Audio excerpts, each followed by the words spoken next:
Kalian ingin tahu bagaimana kisah bertasbihnya gunung-gunung dan burung-burung bersama seorang nabi? Ikutilah dalam kisah dengan judul Nabi Dawud alaihi salam bertasbih bersama gunung dan burung.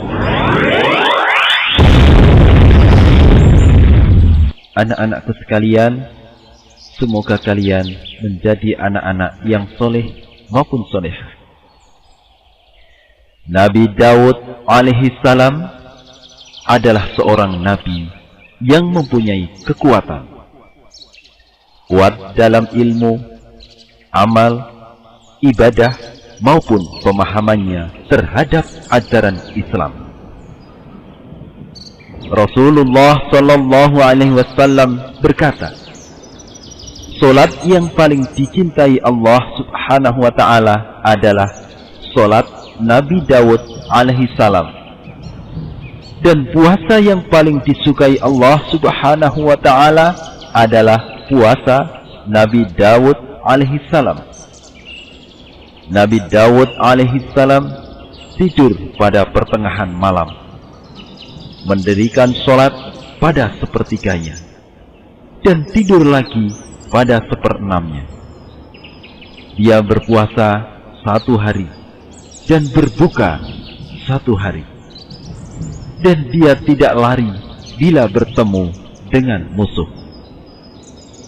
Sesungguhnya dia adalah orang yang suka kembali kepada Allah pada setiap urusan dan masalahnya.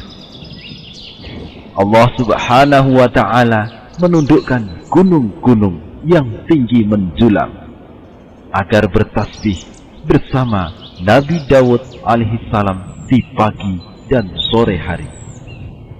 Gunung-gunung itu menanggapi tasbih Nabi Dawud alaihi salam, mengulang dan bertasbih mengikutinya.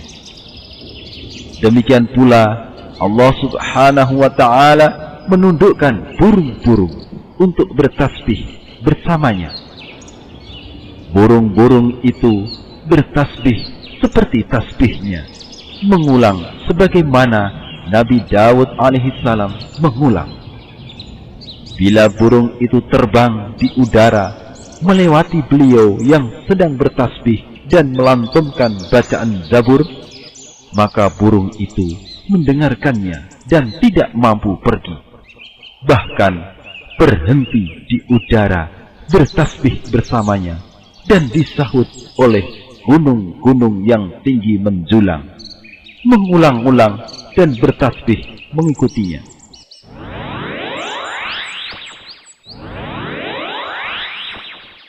Adik-adikku sekalian yang kakak cintai, tadi adik-adik sekalian sudah mendengarkan kisahnya Nabi Dawud yang bertasbih bersama gunung dan burung. Siapa yang suka dengan kisahnya Nabi Daud? Baik, tentu adik-adik semuanya suka ya dengan kisahnya Nabi Daud tadi. Tapi tidak cukup sampai di situ adik-adik sekalian, karena adik-adik harus tahu di dalam kisahnya Nabi Daud tadi ada faedah-faedah apa yang bisa kita ambil dari kisahnya Nabi Daud tersebut. Faedah yang pertama yang bisa kita ambil dari kisahnya Nabi Daud yang bertasbih bersama gunung dan burung, bahwa para nabi dan para rasul Allah Subhanahu Wa Taala itu memiliki banyak keutamaan dibandingkan manusia biasa seperti kita. Para nabi dan para rasul itu lebih utama, lebih memiliki banyak keistimewaan dibandingkan kita semuanya.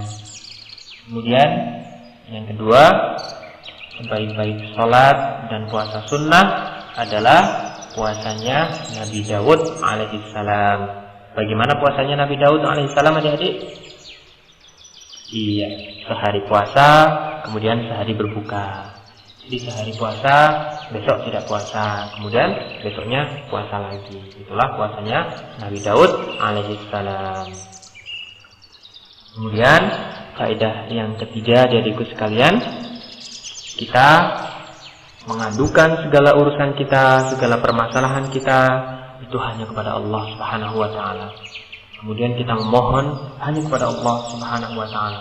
dan tidak kepada selain Allah Subhanahu wa Ta'ala. Kemudian faedah yang keempat dari ibu sekalian, bahwa Allah Subhanahu wa Ta'ala itu maha kuasa atas segala sesuatu. Allah Subhanahu wa Ta'ala itu memiliki kuasa atas segala sesuatu.